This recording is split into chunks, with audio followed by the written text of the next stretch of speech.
Hi guys, welcome to my channel. இது வந்து பார்த்தீங்கன்னா எங்கள் சித்தப்பாவுடைய தோட்டம். 5 இயர்ஸாக அந்த தோட்டம் வந்து இருக்குது.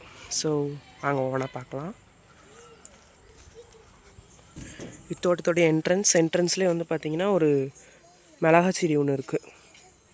ரொம்ப அழகாக ஃப்ரெஷ்ஷாக தேவைப்பட முச்சலாம் வந்து எடுத்துப்போம் மிளகா செடி. அப்புறமா இங்கே ஒரு மரம் ஒன்று இருக்குது, சீத்தாப்பழ மரம். ரொம்ப ஹைட்டாக இவ்வளோ தான் இருந்துச்சு, நல்லா ஹைட்டாக இருக்குது. நெக்ஸ்ட் இது கருவேப்பிலை செடி. இது எங்கள் சித்தி ஆசையாக வச்சது. ஸோ இங்கே மல்லி செடி இருக்குது. இது வந்து கொஞ்சம் சீசன் இருக்கிற டைமில் தான் வந்து பூக்கும். மல்லிச்செடி மல்லிப்பூ செடி இருக்குது. அப்புறமா இந்த பக்கம் பார்த்தோம்னா ஒரு பனானா ட்ரீ, வாழை மரம், நிறைய வாழை மரம் உண்டு. அங்கே ஒன்று, இதில் ஒன்று.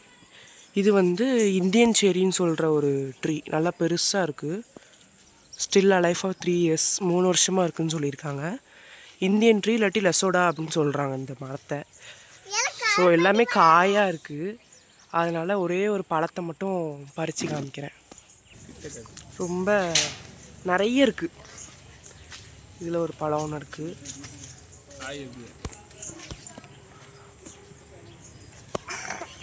ஒரு நல்ல ஒரு கிளைமேட்டு ஃபுல்லாக. இங்கே ஒரு கூப்பு வந்து நல்லா கீழே இருக்கும். ஸோ இதில் ஈஸியாக வந்து நம்ம எதுனாலும் பறிக்க முடியும். நல்லா அழகாக குட்டியாக ஒரு பழம். அப்புறம் இங்கே கூட ஒன்று இருக்குது. ஏன்னா டெய்லி வந்து ஒரு 10 இல்லை 20 பழமாவது கிடைக்கும். இந்தியன் லெசோடா இல்லை இந்தியன் செரின்னு கூப்பிட்றாங்க. நெக்ஸ்ட் இங்கே ஒரு குட்டியாக ஒரு வாழை செடி இப்போ தான் வந்துட்டுருக்கு. இது வந்து கோவா. இது ஒரு கோவா. அப்புறமா இங்கேயுமே ஒரு வாழை மரம், நிறைய வாழை மரம் தான் உண்டு. அப்புறம் இங்கே ஒரு நீம் ட்ரீ இருக்குது. நல்லா ஒரு நிழல் இருக்கும், நல்லா பெருசாகவே இருக்குது. இது ஒரு கருணக்கிழங்கு அந்த செடி. இன்னும் கொஞ்சம் டைம் ஆகும்னு நினைக்கிறேன். இங்கே தேன் கூடு அழகாக வந்து கெட்டியிருக்கு. குளவி கூடம். நிறைய வாழை மரம் தான். ஃபுல்லாக தேவைப்படும் சொல்லலாம் வந்து பறிச்சுப்போம்.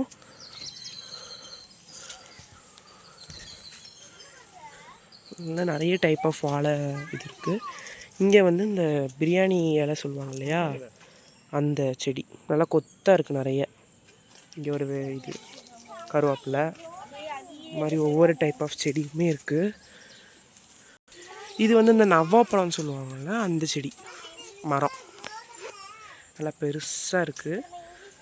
அப்புறம் அப்படியே இங்கே வந்தோன்னா இந்த பெரிய செடி. இது வந்து பலாப்பழம் மரம். இது குற்றாலம் சைடெலாம் ரொம்ப பெருசாக இருக்கும். இப்போ தான் வந்துட்டுருக்கு. இங்கே குட்டியாக ஒரு பட்டு வருது. இது வந்து மாதுளப்பழம் இருக்குது இந்த பக்கம். நல்லா பெருசாகவே இருக்குது. ஸோ இந்த பக்கம் ஒரு தென்னை மரம் இங்கே ஒன்று இருக்குது. அப்புறம் இந்த பக்கம் ஒன்று இருக்குது, பார்த்துருக்கீங்க. அங்கே ஒரு முருங்கை செடி இருக்குது, முருங்கை மரம். இங்கே கூட முருங்கை மரம் வந்துக்கிட்டு இருக்கு. இப்போ இந்த பக்கம் பார்த்தோன்னா அந்த கிழங்கு இருக்கும்ல, அது பனைமரம் வருது. இதுதான் ஃபுல்லாக கார்டன். பாய்.